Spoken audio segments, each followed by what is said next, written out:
le savez, le scarabée était un animal sacré chez les Égyptiens. C'est dommage qu'il ait perdu de sa sacralité entre-temps, parce qu'aujourd'hui, on peut vraiment parler de technologie scarabée ou beetle tech, c'est-à-dire qu'on observe tout un tas d'espèces de scarabées et la façon dont ils résolvent plein de problèmes d'ordre industriel ou technologique.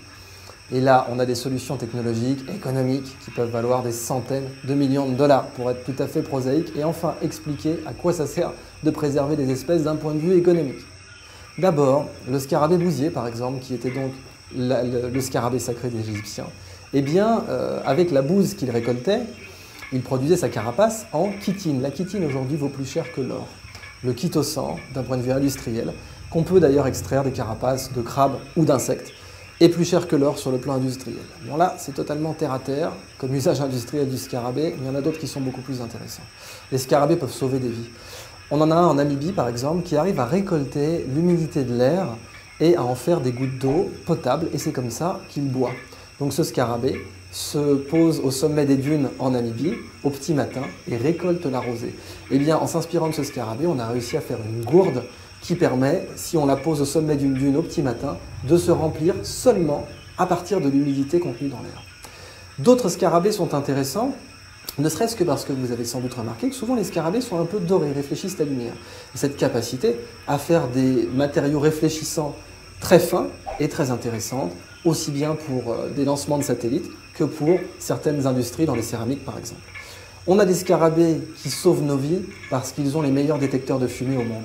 Un type de scarabée, si je me souviens bien au Canada, qui dépose ses œufs uniquement dans les forêts qui ont brûlé, eh bien, a la capacité à détecter la fumée le plus loin que l'on connaisse sur Terre. En fait, nous ne connaissons pas de détecteur de fumée plus performant à l'heure actuelle que le détecteur de fumée de ce scarabée, qui est bien plus performant que le détecteur industriel.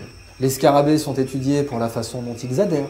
Les petites sétés, donc les petits poils qu'ils ont au bout des pattes, augmentent leur adhérence. Et ça, c'est étudié aussi bien pour faire des drones que des robots qui pourraient travailler sur la Station spatiale internationale, un peu comme les geckos dont on a déjà parlé. Les scarabées arrivent à faire des mandibules sans métal, en tout cas en ayant très peu de métal cristallisé juste au bon endroit, ce qui leur permet d'avoir une mandibule très coupante ou broyante avec le minimum de métal.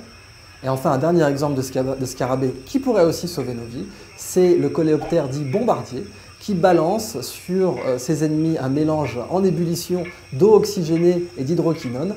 Et la façon dont il envoie ce liquide sur les animaux qui pourraient le menacer eh bien, est étudiée aujourd'hui pour faire des liquides extincteurs.